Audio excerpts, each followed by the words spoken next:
الحمدللہ الحمدللہ رب العالمین والصلاة والسلام علی من کان نبیا و آدم بین الماء والتین وعلی آلہ و اصحابہ اجمعین اما بعد فاعوذ باللہ من الشیطان الرجیم بسم اللہ الرحمن الرحیم فاذکرونی اذکرکم واشکروا لی ولا تکفرون صدق اللہ العظیم۔ اللہم صلی علی سیدنا مولانا محمد وعلی آل سیدنا مولانا محمد صلاة دائمة بدوام الملک الحی القیوم۔ آج ہماری اس روحانی تربیتی نشست کا عنوان ہے فضیلت ذکر، اور یہ عنوان ہم نے اخذ کیا ہے حضرت قطب ربانی ابو مخدوم شاہ سید محمد طاہر اشرف الاشرفی الجیلانی نور اللہ مرقدہ کے ملفوظات سے۔ پہلے ہم آپ کے سامنے حضرت کا یہ ارشاد گرامی پیش کریں گے اور اس کے بعد اس کی تشریح۔ وما توفیقی الا باللہ العلی العظیم۔ حضرت قطب ربانی ابو مخدوم شاہ سید محمد طاہر اشرف الاشرفی الجیلانی نور اللہ مرقدہ نے نصف صدی سے زائد عرصے تک بر صغیر پاک و ہند میں تبلیغ دین کا فریضہ کما حقہ انجام دیا۔ اپنے تبلیغی دورے کے دوران حضرت تشریف لے گئے ہندوستان کے ایک علاقے ضلع گیا۔ وہاں پر مریدین کی تربیتی نشست سے خطاب کرتے ہوئے آپ نے ذکر کی فضیلت بیان کرتے ہوئے ارشاد فرمایا، ذکر کی دو قسمیں ہیں، ایک ذکر باللسان اور دوسری ذکر بالقلب۔ ذکر باللسان کا مطلب زبان سے ذکر کرنا، اور ذکر بالقلب کا مطلب دل سے ذکر کرنا۔ پھر فرمایا اسے ذکر بالجہر اور ذکر خفی بھی کہا جاتا ہے۔ ذکر بالجہر زبان سے اور ذکر خفی دل سے کیا جاتا ہے۔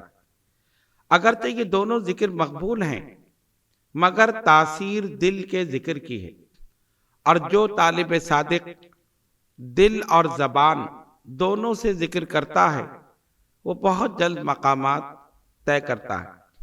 پھر فرمایا ذاکر سے شیطان ہمیشہ دور رہتا ہے۔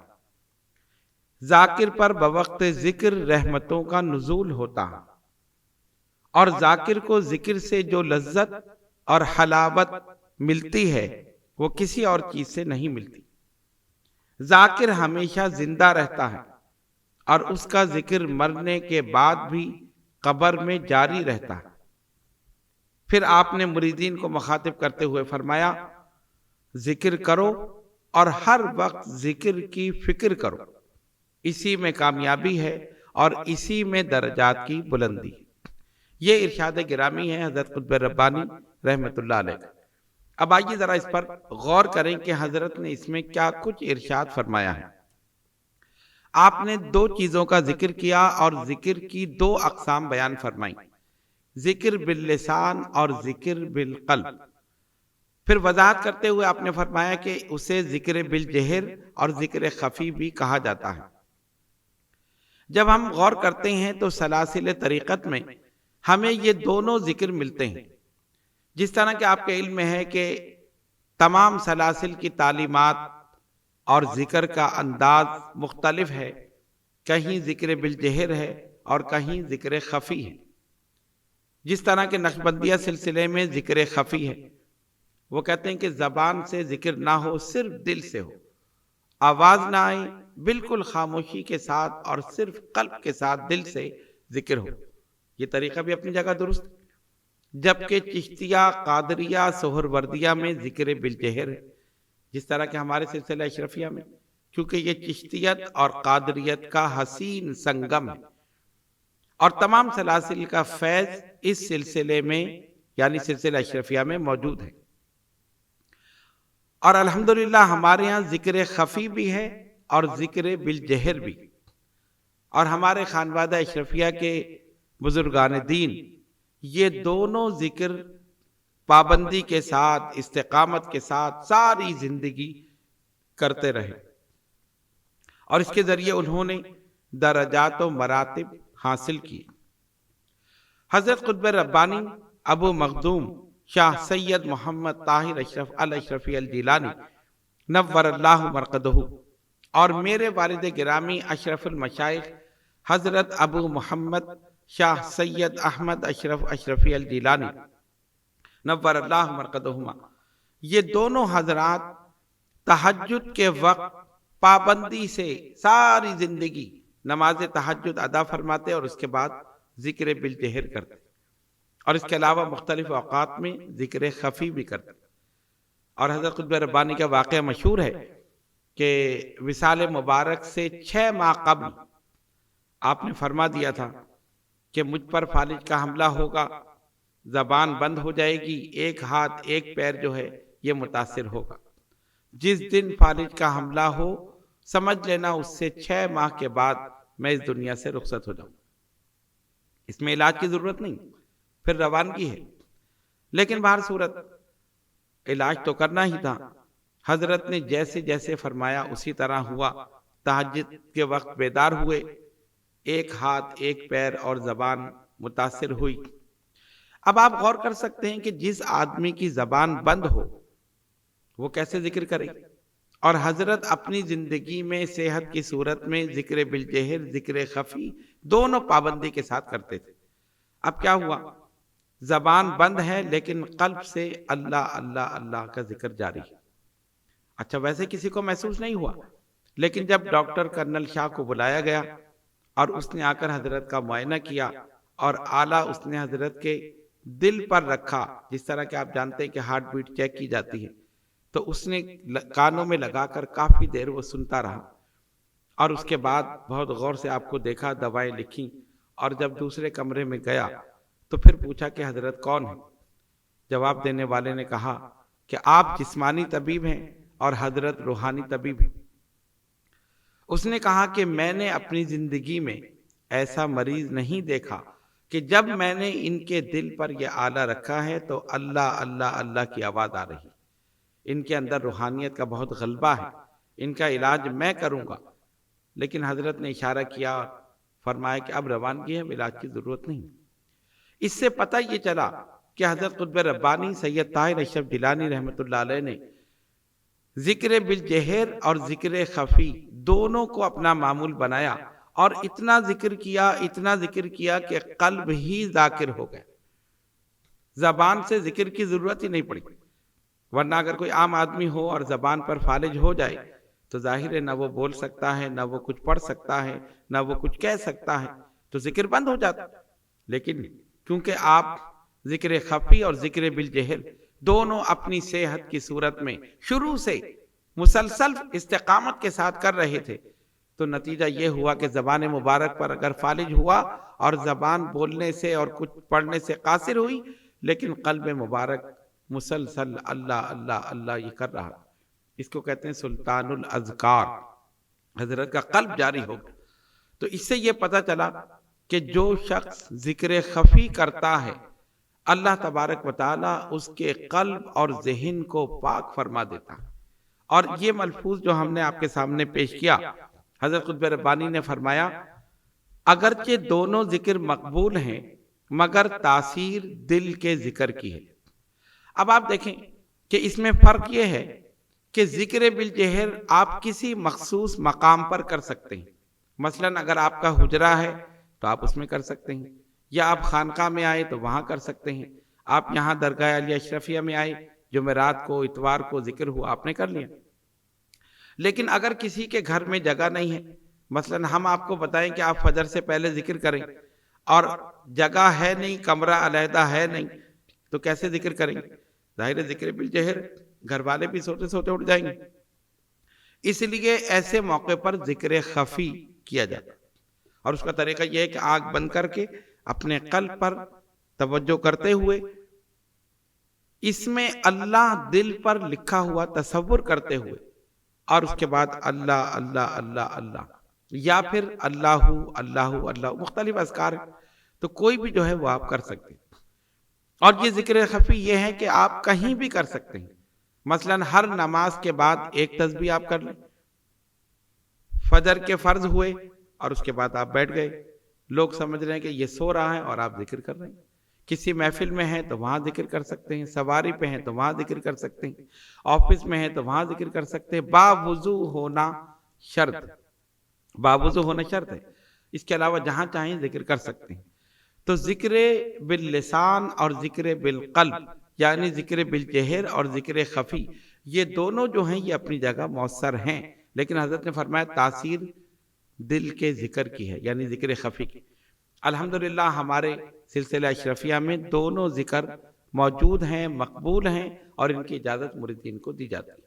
ذکر بالجہر اجتماعی طور پر ہوتا ہے، اور اگر کوئی انفرادی طور پر اپنے گھر میں علیحدہ حجرے میں کرنا چاہے اور ایسی جگہ ہے کہ گھر والے اس سے ڈسٹرب نہیں ہوں گے تو وہ کر سکتا ہے، ورنہ یہ کہ ذکر خفی کو اپنا معمول بنا لے۔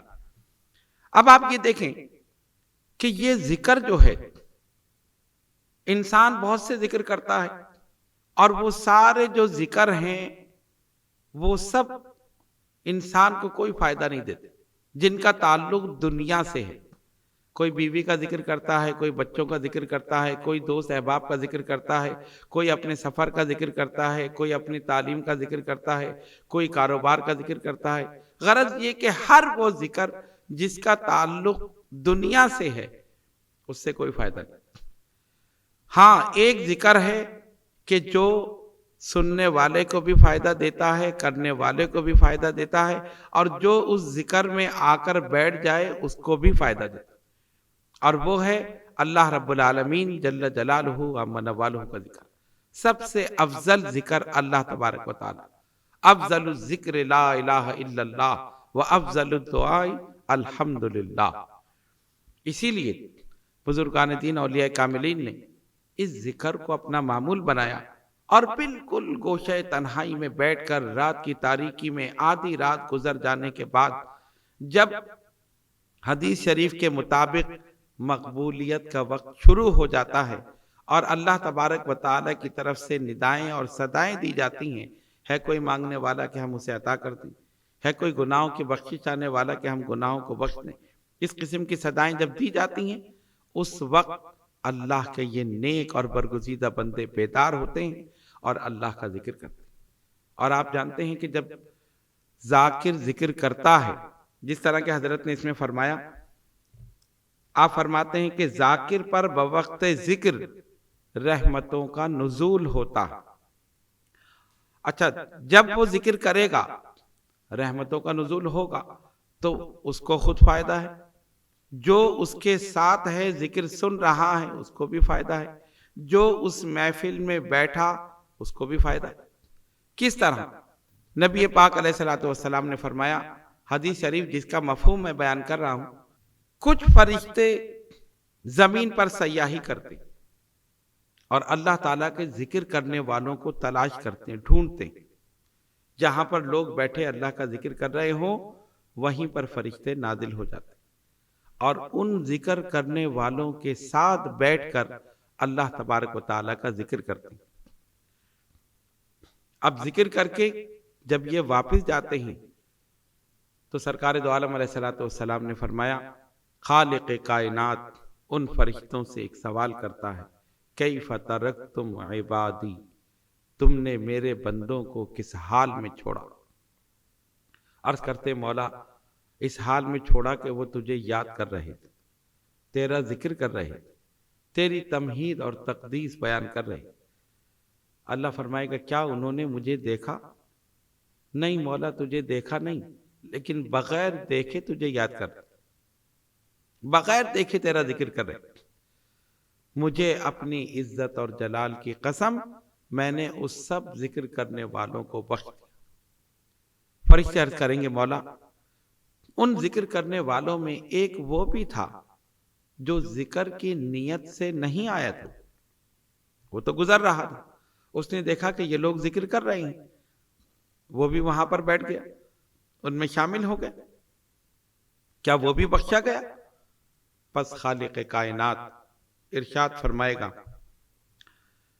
ذکر کی نیت سے نہیں آیا لیکن بیٹھا تو انہی میں تھا، جب وہ ان میں بیٹھا تھا تو جب میں نے ان کو بخشا تو میں نے اس کو بھی بخشا۔ اسی سے پتہ چلا کہ جب ذاکر ذکر کرتا ہے تو اس پر رحمتوں کا نزول ہوتا ہے، فرشتے رحمتیں برکتیں لے کر نازل ہوتے ہیں، جو سنتا ہے اس کو بھی فائدہ ہے، جو ذکر کرتا ہے اس کو بھی فائدہ ہے، جو ان کی محفل میں بیٹھ جائے اس کو بھی فائدہ ہے۔ تو اس ذکر سے بزرگان دین اولیاء کاملین نے بڑے درجات اور مراتب حاصل کیے۔ جس طرح کہ ہم نے آپ کو بتایا کہ ہمارے خانوادہ اشرفیہ میں ذکر بالجہر ذکر خفی دونوں ہیں۔ میرے والد گرامی اشرف المشائخ حضرت ابو محمد شاہ سید احمد اشرف اشرفی الجیلانی نور اللہ مرقدہ ذکر خفی اور ذکر بالجہر دونوں استقامت کے ساتھ کرتے تھے۔ اب اس کے ذریعے انہوں نے کیا مقامات حاصل کیے، کبھی خود اپنی زبان سے نہیں بتایا۔ ایک واقعہ ہم آپ کے سامنے بیان کریں جس سے یہ اندازہ ہوگا کہ ذاکر جب ذکر کرتا ہے تو کتنے مقامات اور درجات وہ طے کرتا ہے، اور کہاں سے کہاں اللہ تبارک و تعالی اسے اس ذکر کی برکت سے پہنچا دیتا ہے۔ والد گرامی کے ایک مرید مولانا عبد الرشید اشرفی جو آج کل موزمبیق میں ہیں، اللہ تبارک و تعالی ان کی عمر میں برکت عطا فرمائے، اور وہ وہاں پر تبلیغ دین میں مصروف ہیں اور بہت بڑا ایک مدرسہ چلا رہے ہیں۔ 1975 میں وہ پاکستان میں تھے اور اسلامک سینٹر ناظم آباد میں درس نظامیہ کی تعلیم حاصل کر رہے ہیں۔ اسی دوران رات میں روزانہ حضرت اشرف المشائخ کی خدمت میں حاضر ہوتے تھے، روحانی تربیت حاصل کرتے، مراقبہ، مکاشفہ، مجاہدہ، چلہ کشی اور دیگر چیزیں یہ سب انہوں نے حاصل کی۔ غالباً یہ 75 یا 76 کا واقعہ تھا کہ والد گرامی حضرت داتا گنج بخش رحمۃ اللہ علیہ کے عرس مبارک میں شرکت کے لیے لاہور تشریف لے گئے۔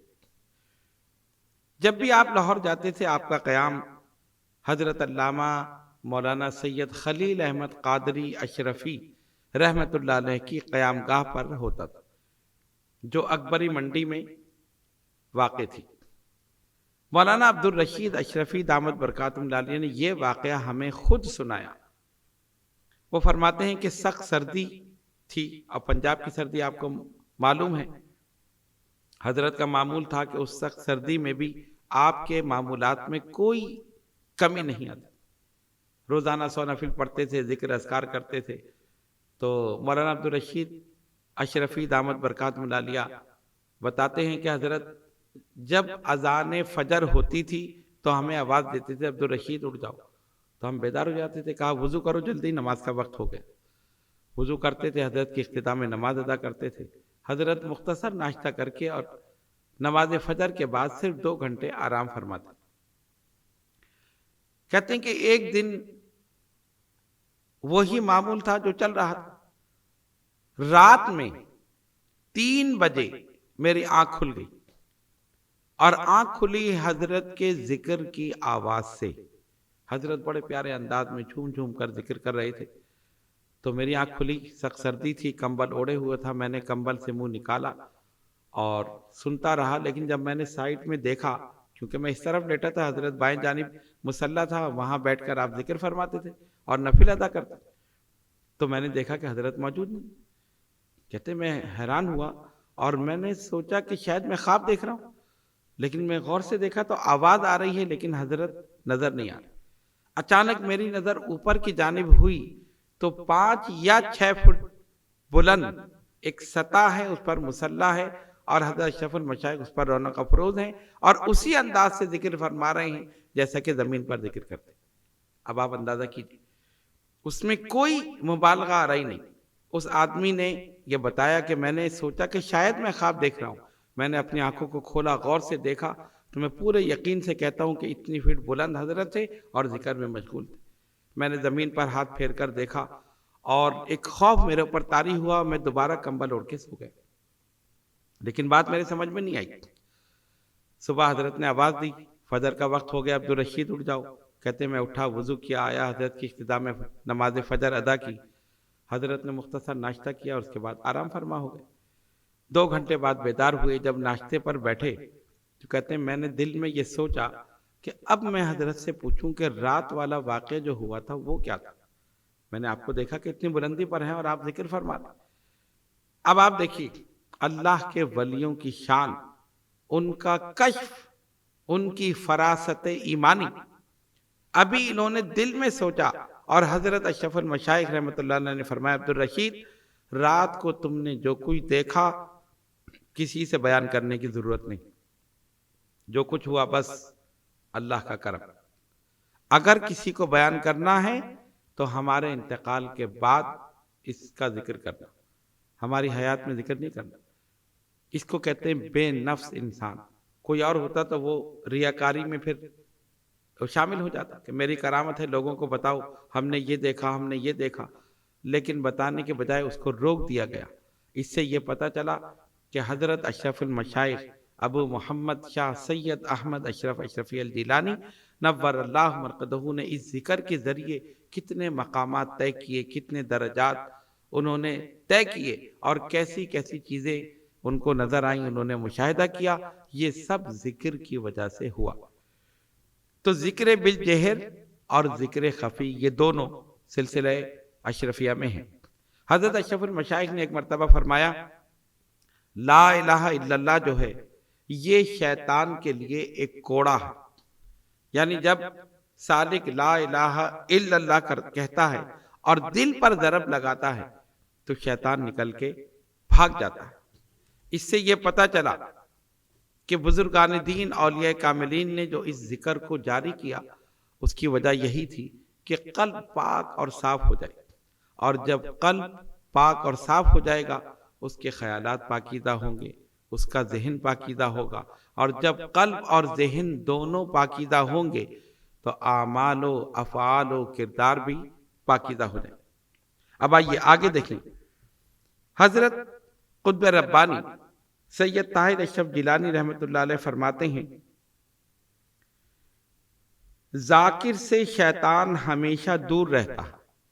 اب ظاہر ہے جب لا الہ الا اللہ وہ پڑھے گا تو حضرت اشرف المشائخ نے فرمایا کہ شیطان نکل کے بھاگ جاتا اور رحمان کا نور دل میں جلوہ گر ہو جاتا. تو جو شخص مسلسل ذکر کرتا ہے، ذکر بالجہر کرے یا ذکر خفی کرے، خود بخود وہ شیطان سے دور ہو جائے گا. پھر فرمایا ذاکر پر بوقت ذکر رحمتوں کا نزول ہوتا ہے، اور ذاکر کو ذکر سے جو لذت اور حلاوت ملتی ہے وہ کسی اور چیز سے نہیں ملتی. اب اس پر ذرا سا غور کریں. آپ دیکھتے ہیں کہ عام لوگ فلمیں ڈرامے دیکھتے ہیں. کسی کا کوئی پسندیدہ ڈرامہ ہو، کوئی فلم ہو یا کوئی ایسی چیز ہو جو بہت اس کو پسند ہو، جب وہ دیکھ رہا ہوتا ہے تو اس میں بالکل محو ہو جاتا، کھو جاتا، اور دنیا مافیا سے بے خبر، اور سوچتا ہے کہ کوئی سین جو ہے وہ میری نظروں سے رہ نہ جائے. بڑے غور کے ساتھ، انہماک کے ساتھ وہ اسے دیکھتا رہتا. حضرت نے فرمایا اچھا یہ تو ہے مجاز، ایک ہے نا حقیقت اور ایک مجاز، عشق حقیقی اور عشق مجاز. انسان ایک دوسرے سے محبت کرتا ہے تو جس سے محبت کرتا ہے تو اس کے ذکر میں کھو جاتا ہے، ڈوب جاتا ہے. اور جہاں اس کے محبوب کا ذکر ہو وہ پھر کوئی اور ذکر پسند نہیں کرتا. وہ چاہتا ہے کہ زیادہ سے زیادہ میرے محبوب کا ذکر کیا جائے اور محبوب سے تعلق رکھنے والی تمام چیزوں کا ذکر کیا جائے. اور اگر اس دوران کوئی اور ذکر آ جائے تو اس کو بے چینی، بے قراری ہوتی ہے کہ میں تو اپنے محبوب کا ذکر کر رہا تھا، یہ درمیان میں کون آ گیا. یہ ایک مثال میں آپ کو دے رہا ہوں. جب عشق مجازی کا یہ حال ہے کہ انسان اپنے محبوب کے ذکر کو پسند کرتا ہے، اس سے تعلق رکھنے والی تمام چیزوں کو محبوب رکھتا ہے، اس کے ذکر میں کوئی اور ذکر اور اس کے ذکر میں کسی کو مخل ہونا پسند نہیں کرتا، تو وہ خالق مالک، وہ محبوب حقیقی، وہ عشق حقیقی جب اسے حاصل ہو جائے تو پھر اس کی کیفیت ہی کوئی اور ہوتی. حضرت اشرف المشائخ رحمۃ اللہ علیہ فرماتے ہیں کہ یہ لوگ جو ڈرامے دیکھتے ہیں، فلمیں دیکھتے ہیں، اگر وہ چیز دیکھ لیں جو ہم رات کو دیکھتے ہیں تو ان تمام چیزوں کو بھول جائیں، پھر یہ اس کو دیکھنا چھوڑ دیں، اور پھر فرمایا وہ جھوٹ ہے اور یہ سچ حقیقت ہے کہ جو چیز آپ دیکھتے ہیں چینل پر، ٹی وی پر، وہ سب جھوٹ ہوتا ہے، لیکن یہ بزرگان دین اولیاء کاملین اپنے وظائف کے وقت، ذکر اذکار کے وقت جن چیزوں کا مشاہدہ کرتے ہیں وہ بالکل حقیقت ہوتی ہے، جو ہو چکا ہے وہ بھی دیکھ سکتے ہیں، جو ہو رہا ہے وہ بھی دیکھتے ہیں، اور جو آئندہ ہونے والا ہے وہ بھی انہیں دکھا دیا جاتا۔ اکثر آپ نے پڑھا بزرگان دین کے واقعات میں کہ ہونے والی بات انہوں نے پہلے سے بتا دی، ہونے والے خطرات سے آپ کو پہلے سے آگاہ کر دیا، ہونے والے حادثات سے آپ کو پہلے سے آگاہ کر دیا اور بچا لیا۔ یہ اسی سے ہوتا ہے، اور اگر یہ نہ ہو تو پھر کیسے انسان یہ تمام چیزیں بتا سکتا ہے؟ یہ صرف ذکر کی برکت اور ذکر کی کیفیت جو ان پر طاری ہوتی ہے، کشف اور فراست ایمانی، اسی سے یہ تمام چیزیں وہ سمجھ لیتے ہیں۔ تو حضرت قطب ربانی نے فرمایا ذاکر کو ذکر سے جو لذت اور حلاوت ملتی ہے وہ کسی اور چیز سے نہیں ملتی۔ اب آپ ایک اور مثال آپ سمجھیں، آپ حضرات درگاہ علی اشرفیہ میں ذکر کے لیے آتے ہیں، ہر جمعرات کو ٹھیک 10 بجے ذکر بالجہر ہوتا ہے، دور دراز مقامات سے سب آتے ہیں۔ اکثر ایسا ہوتا ہے، عام طور پر ایک تسبیح لا الہ الا اللہ اور 2 تسبیح الا اللہ یہ ہم کراتے ہیں، لیکن اکثر ایسا ہوتا ہے کہ ایک تسبیح ہم نے کرائی لیکن روکنے کو دل نہیں چاہتا، دل چاہتا ہے کہ مزید ذکر کیا جائے، جیسے کوئی منع کر رہا ہے کہ ابھی روکو نہیں اور مزید کرتے رہو، اور لوگوں پر بھی ایک کیفیت طاری ہوتی ہے، ایک سما طاری ہو جاتا ہے، تمام خیالات ذہن سے نکل جاتے ہیں، اس وقت آپ سمجھ لیں کہ کرم ہو رہا۔ جب انسان کے دل پر رقت طاری ہو جائے ذکر کرتے ہوئے، اس کی آنکھوں سے آنسو جاری ہو جائیں، یا اس کو ذکر میں مزہ آنے لگے، تو سمجھ لو تار سے تار مل گیا۔ جب تار سے تار ملتا ہے تب کرنٹ آتا، تو جیسے ہی کرنٹ آتا ہے تو بس انسان پھر بے خود ہو جاتا۔ تو اکثر ایسا ہوتا ہے کہ ہم ذکر کر رہے ہوتے ہیں، لیکن اللہ کی رحمت، برکت اور فرشتے جو ذکر میں حاضر ہوتے ہیں، یہ تمام چیزیں جب جمع ہوتی ہیں تو پھر ایسی کیفیت ہوتی ہے کہ دل چاہتا ہے کہ مسلسل ذکر کرتے ہی رہے۔ اسی لیے اکثر بزرگان دین اولیاء کاملین کے واقعات میں ہمیں یہ ملتا ہے کہ 1-1 گھنٹے تنہا یا 2-2 گھنٹے بالکل تنہائی میں بیٹھ کر مسلسل وہ ذکر کرتے، کہ جو لذت، جو کیفیت انہیں حاصل ہوتی تھی، اور اس ذکر کے دوران جو مشاہدات انہیں ہوتے تھے، اس سے بڑھ کر اور کوئی چیز انہیں عزیز نہیں ہوتی۔ اسی لیے اس وقت کا انتظار کرتے ہیں، کب وقت آئے کہ ہم اللہ کا ذکر کریں، کب وقت آئے کہ ہم وہ مشاہدات کریں، کب وقت آئے کہ انوار و تجلیات کی برسات ہو۔ یہ سب جو ہوتا ہے یہ صرف ذکر کی وجہ سے ہوتی۔ اب آئیے، حضرت قطب ربانی سید طاہر اشرف جیلانی رحمۃ اللہ علیہ فرماتے ہیں ذاکر ہمیشہ زندہ رہتا ہے، مرتا نہیں۔ اب آپ کہیں گے یہ کیا بات ہوئی، انسان تو مرتا ہے، جتنے بزرگان دین ہیں، کتنے اس دنیا سے تشریف لے گئے، کتنے موجود ہیں، شروع سے آخر تک ہم دیکھ رہے ہیں، اور یہی چیز مخالفین دوسرے انداز میں کہتے ہیں۔ وہ کیا کہتے ہیں؟ وہ کہتے ہیں کہ ایک آدمی کو تم نے خود نہلایا، خود کفنایا، خود اس کو جنازہ اٹھایا، نماز پڑھی، اور پھر لے کر قبرستان گئے، اس کو اپنے ہاتھوں سے قبر میں اتارا، منو مٹی کے نیچے وہ پڑا ہے، اور تم کہہ رہے ہو کہ وہ مدد کرتا ہے۔ وہ تو خود محتاج ہے، اگر تم نہیں نہلاتے تو وہ خود کیسے نہاتا، اگر تم کفن نہ پہناتے تو وہ کیسے پہنتے، کیا وہ خود قبر میں جا کے لیٹ جاتے؟ جب اتنا مجبور آدمی جسے دوسرے نہلا رہے ہیں، کفنا رہے ہیں، قبر میں اتار رہے ہیں، اور پھر تم کہہ رہے ہو کہ نہیں یہ بزرگان دین اولیاء کاملین مدد کرتے ہیں، سنتے ہیں، جواب دیتے ہیں، جب پکارو یہ آتے ہیں، یہ کیسی بات؟ اب دیکھیے اس کا جواب یہ ہے، ہم یہ کہتے ہیں کہ ان کی نظر جسم پر ہے اور ہماری نظر روح پر ہے۔ نہلایا تو جسم کو گیا نا، کفن جسم کو پہنایا گیا، نماز جنازہ جسم کو سامنے رکھ کر پڑھی گئی، جسم کو ہی اٹھا کر قبرستان لے جایا گیا، اور جسم کو ہی قبر میں اتارا گیا۔ جبکہ روح کو موت نہیں، روح زندہ ہے۔ تو یہ بزرگان دین اولیاء کاملین جنہوں نے اپنی زندگی میں جب ان کی پاکیزہ روحیں ان کے مقدس اجسام میں تھیں، اس وقت عبادت، ریاضت، مجاہدہ، چلہ کشی اور ذکر یہ کر کے انہوں نے اس روح کو اتنا پاکیزہ اور اتنا طاقتور بنا دیا کہ جب روح جسم سے علیحدہ ہوئی تو اس کے تصرفات میں اور اضافہ ہو۔ غور کرو کہ جب روح جسم میں تھی تب اس کی کیفیت یہ تھی کہ بغداد میں بیٹھ کر ڈوبتے جہازوں کو پار لگا دے، تو جب روح اس جسم کے پنجرے سے باہر نکل گئی تب ان کے تصرفات کا حال کیا ہو۔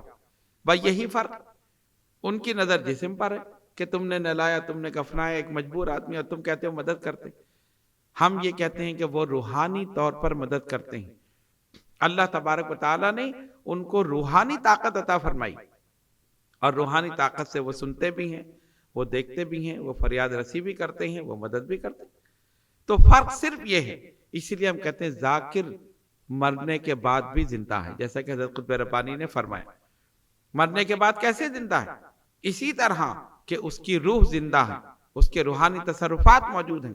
اب جو بھی وہاں جا کر فریاد کرے گا وہ اپنی روحانی قوت اور روحانی تصرفات کے ذریعے وہ اس کی مدد کرے۔ اب آئیے آگے چلیں۔ حضرت قطب ربانی نے فرمایا ذکر کرو اور ہر وقت ذکر کی فکر کرو، اسی میں کامیابی ہے اور اسی میں درجات کی بلندی ہے۔ اب اس جملے پر ذرا سا غور کریں، ذکر کرو اور ذکر کی فکر کرو۔ فکر کا جملہ کیوں استعمال کیا؟ دیکھیں انسان جو کچھ بھی کرتا ہے وہ فکر سے کرتا ہے۔ اگر اس کو فکر نہ ہو تو وہ کوئی کام نہیں کر سکتا۔ آپ خود اپنی زندگی کا جائزہ لے لیں۔ آپ سو کر اٹھیں، آپ کو فکر ہے کہ مجھے آفس جانا ہے تو پہلے سے تیاری کرنی ہے، پہلے سے ناشتہ کرنا ہے، اپنا لباس صاف کرنا ہے، یا نہانا ہے، غسل کرنا ہے، فکر ہے نا؟ تو جانے سے پہلے تمام کام کر لی۔ اور اگر فکر نہ ہو تو آرام سے بیٹھے۔ کہیں شادی میں جا رہے ہیں تو فکر ہے کہ مجھے جانا ہے تو پہلے سے تیاری کرنی۔ کاروبار کر رہے ہیں تو فکر ہے کہ مجھے دکان پہ پہنچنا ہے تو پہلے سے تیاری کرنی۔ اسکول میں، کالج میں، یونیورسٹی میں، کسی بھی ادارے سے آپ کا تعلق ہو، اگر آپ اسٹوڈنٹ ہیں شروع سے دیکھ لیں تو کسی مکتب میں جا رہے ہیں، اسکول میں جا رہے ہیں، اور آگے بڑھے تو کالج میں، اور آگے بڑھے تو یونیورسٹی میں یا کسی دارالعلوم میں، ہر جگہ فکر۔ جس کو فکر ہوگی پڑھنے کی وہی پڑھے گا، اور جو بے فکرہ ہوگا وہ کبھی نہیں پڑھے گا۔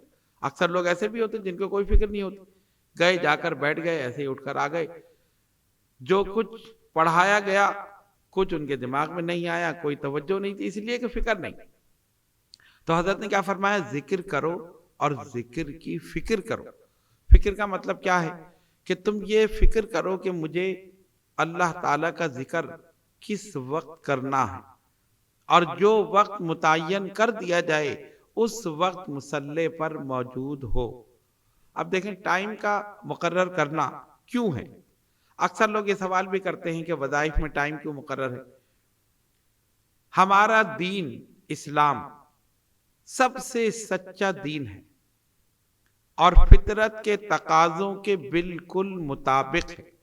اس کی جتنی تعلیمات ہیں آپ دیکھ لیں۔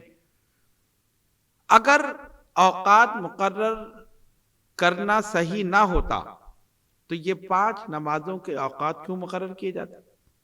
پھر اللہ تبارک و تعالی حکم دیتا نا کہ اے بندو ہم نے تم پر 5 نمازیں فرض کر دیں، پورا دن تمہارے پاس ہے یا 24 گھنٹے ہیں، کسی بھی وقت ادا کر۔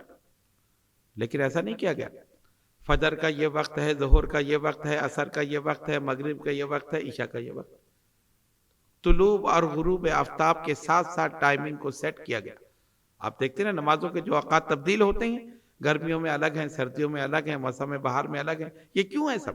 یہ ایک سسٹم اللہ تبارک و تعالیٰ نے بنا دیا اور بتا دیا کہ اوقات اس لیے مقرر کیے گئے کہ تمہارے اندر نظم اور ضبط پیدا ہو، تمہارے اندر ڈسپلن پیدا ہو۔ نماز کا وقت ہو گیا، مسجد میں آپ پہنچ گئے، حکم ہوتا بھی کہیں بھی کھڑے ہو کر پڑھ لو۔ ایک امام بنا دیا گیا، سب کو مقتدی بنا دیا گیا۔ وہ اللہ اکبر کہے تو سب جھکیں گے، وہ کہے تو سب کھڑے ہوں گے، وہ کہے تو سب سجدے میں جائیں گے۔ یہ سب کیا ہے؟ یہ سب ڈسپلن ہے، یہ دین ہمیں سکھا رہا ہے۔ اوقات کو مقرر کرنا یہ ہمارے دین نے ہمیں سکھایا، اور یہ فیکٹ ہے اور حقیقت ہے کہ جو اپنے اوقات کو مینج نہیں کرتا وہ کبھی بھی کامیاب نہیں ہو سکتا۔ آپ صبح اٹھ کر دیکھ لیں مجھے پورے دن میں کیا کرنا ہے، اس کام کو لکھ لیں اور اسی کے مطابق سارے کام کریں، پورا دن بھی گزر جائے گا، سارے کام بھی ہو جائیں گے۔ اور اگر آپ نے ٹائم کو مینج نہیں کیا، جب وقت ملا جو کام کر لیا، جب وقت ملا جو کام کر لیا، تو پھر انسان زندگی میں کبھی کامیاب نہیں ہو سکتا۔ تو ذکر کرو اور ذکر کی فکر کرو، کیا مطلب جو وقت ذکر کا تم نے مقرر کیا ہے اسی وقت تم اپنے حجرے میں یا اپنے مصلے پر موجود ہو۔ یہ بزرگان دین اولیاء کاملین کے معمولات میں ہے استقامت۔ قرآن نے کہا ثم استقاموا، جب وہ استقامت اختیار کرتے ہیں تتنزل علیہم الملائکہ، پھر ملائکہ کا نزول ہوتا ہے، ملائکہ کا نزول ہوتا ہے۔ لیکن یہ کب ہوگا؟ یہ استقامت کے ساتھ ہوگا۔ تو فرمایا ذکر کرو، ذکر کی فکر کرو، اور اسی میں کامیابی ہے، اسی میں درجات کی بلندی ہے۔ یعنی جب یہ بزرگان دین اولیاء کاملین ایک وقت مقرر کر کے، ایک مصلی، ایک جگہ مقرر کر کے اپنے معمولات کو اسی کے مطابق، اسی وقت کے مطابق ادا کرتے ہیں تو پھر رحمتوں کا نزول ہوتا ہے، برکتوں کا حصول ہوتا ہے، اور وہ درجات و مراتب حاصل کرتے ہیں۔ ان کا قلب آئینے کی طرح روشن اور منور ہو جاتا ہے، اور وہ وہیں بیٹھے بیٹھے مدینے والے کے جلوے دیکھ لیتے۔ میرے والد گرامی اشرف المشائخ حضرت ابو محمد شاہ سید احمد اشرف اشرفی الجیلانی نور اللہ مرقدہ فرماتے تھے، میرا یہ مصلی جو ہے یہ میرا ریڈار، جو کچھ میں دیکھنا چاہتا ہوں اس میں دیکھ لیتا ہوں۔ اب بظاہر آپ کا مصلی محسوس ہو رہا ہے، لیکن دیکھنے کے لیے آنکھ چاہیے، باطنی آنکھ۔ جس کی باطنی آنکھ کھلی ہے وہیں پر ہی سب کچھ نظر آ رہا۔ فرماتے ہیں کون مرید کیا کر رہا ہے، کس نے فجر پڑھی، کس نے نہیں پڑھی، کس نے کیا کیا، یہ سب میں اپنے اس پہ مصلی پر دیکھ لیتا ہوں۔ لوگ تو ریڈار لگاتے ہیں، کوئی کیمرے لگاتا ہے، کوئی کچھ کرتا ہے۔ اللہ کے ولی کا دل اور اس کی آنکھ ہی کیمرہ، اللہ کے ولی کا دل اور اس کی آنکھ ہی کیمرہ، وہ اسی سے سب کچھ دیکھ لیتے ہیں۔ لیکن یہ کب ہوتا ہے؟ جب وہ لا الہ الا اللہ کی ضرب لگا کر اپنے قلب کو تمام شیطانی خیالات سے، وسوسوں سے، ان تمام چیزوں سے دور کر دیتا، اور اس کا دل رحمان کے نور سے روشن اور منور ہو جاتا ہے۔ تو پھر کیفیت یہی ہوتی کہ دل کے آئینے میں تصویر یار جب ذرا گردن جھکائی دیکھی۔ میرے بزرگوں اور دوستوں، ہم نے آج آپ کے سامنے حضرت قطب ربانی ابو مخدوم شاہ سید محمد طاہر اشرف الاشرفی الجیلانی نور اللہ مرقدہ کا ایک ارشاد گرامی پیش کیا، جو آپ نے ذکر کی فضیلت میں بیان فرمایا، اور یہ ہندوستان کے ضلع گیا میں آپ نے مریدین معتقدین کی تربیتی نشست سے خطاب کرتے ہوئے آپ نے یہ فرمایا۔ اب اس کا حاصل کیا ہے؟ دیکھیے، پہلی چیز تو یہ ہے جو کام انسان خود کرتا ہے اور اس پر استقامت اختیار کرتا ہے، پھر وہ لوگوں کو اس کی ہدایت کرتا ہے تو لوگوں پر اثر ہوتا ہے۔ ان بزرگان دین اولیاء کاملین نے پہلے خود عمل کیا، اس کے بعد لوگوں کو حکم دیا۔ ایسا نہیں کہ خود راتوں کو سوتے رہیں، خود ذکر اذکار نہ کریں، نمازوں کی پرواہ نہ کریں، اور پھر لوگوں سے کہیں نماز پڑھو، لوگوں سے کہیں ذکر کرو، لوگوں سے کہیں کہ فلاں کام کرو۔ نہیں، پہلے خود عمل کیا۔ حضرت قطب ربانی سید طاہر اشرف جیلانی رحمۃ اللہ علیہ نے 72 سال کی عمر پائی، اور ساری زندگی ایک دن بھی ان کے معمولات میں کسی قسم کی کمی نہیں آئی۔ اسی طرح ان کے فرزند، ان کے جانشین میرے والد گرامی اشرف المشائخ حضرت ابو محمد شاہ سید احمد اشرف اشرفی الجیلانی نور اللہ مرقدہ، انہی کے نقش قدم پر چلتے ہوئے آپ نے ساری زندگی ذکر خفی، ذکر بالجہر، دعائے حفظ البحر، دلائل الخیرات، سورہ مزمل، سورہ اخلاص، نوافل، یہ تمام چیزیں آپ نے کی، اور ایک دن بھی اس میں غفلت نہیں ہے، استقامت کے ساتھ۔ اور جب استقامت کے ساتھ کیا، اللہ تبارک و تعالیٰ نے درجات و مراتب عطا کی۔ جس کو جو کہہ دیا وہ ہو گیا، جس کے لیے ہاتھ اٹھا دیے اسی کا کام ہو گیا، جس کو جو کچھ عطا کیا اور جو کچھ چاہا اس کو عطا کر دیا۔ تو یہ تمام چیزیں ذکر کی برکت سے ہیں۔ تو ہم اہل طریقت ہیں، اہل محبت ہیں، ہمیں یہ چاہیے کہ بزرگان دین، اولیاء کاملین کے نقش قدم پر چلتے ہوئے ذکر بالجہر اور خصوصاً ذکر خفی کو اپنا معمول بنائیں۔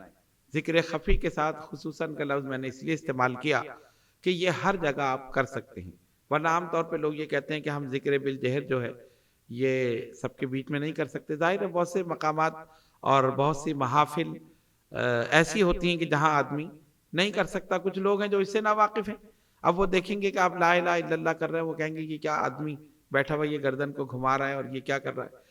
اس لیے ایسے مقامات پر ذکر خفی بہترین چیز، اس کو اپنا معمول بنائیے، چلتے پھرتے کریں، اٹھتے بیٹھتے کریں، سوتے جاگتے کریں، سواری میں کریں، اپنے کاروبار پہ کریں، اپنے گھروں میں کریں، اپنے گھروں کو اس کے نور سے روشن اور منور کریں۔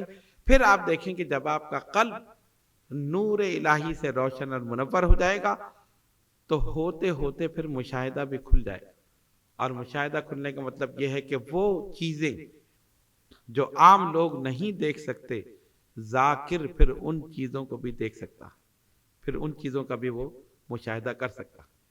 تو اللہ تبارک و تعالی ہم سب کو عمل کی توفیق عطا فرمائے اور بزرگان سلسلہ اشرفیہ کے نقش قدم پر چلنے کی توفیق عطا فرمائے، اور خصوصاً استقامت عطا فرمائے، کیونکہ استقامت بہت بڑی چیز ہے۔ ایک چیز ہم آج کریں اور اس کے بعد چھوڑ دیں، اکثر جس طرح کے آج کل کے جو سالکین ہیں وہ کرتے ہیں کہ ایک دن پڑھا پھر 10 دن چھوڑ دیا، پھر ایک دن پڑھا 2 دن چھوڑ دیا، تو اس سے پھر کوئی چیز حاصل نہیں ہوتی۔ آپ پڑھیں گے آپ کو ثواب مل جائے گا، لیکن جو اس کے فیض و برکات اور اس کے ذریعے جو درجات، جو مراتب، وہ پھر حاصل نہیں ہو سکتے۔ اس کے لیے استقامت ضروری ہے، شوق ضروری ہے، فکر ضروری ہے۔ ذکر کرو، ذکر کی فکر کرو۔ اللہ تبارک و تعالی ہمیں ذکر کرنے اور اس کی فکر کرنے کی توفیق عطا فرمائے۔ وآخر دعوانا ان الحمد للہ رب العالمین۔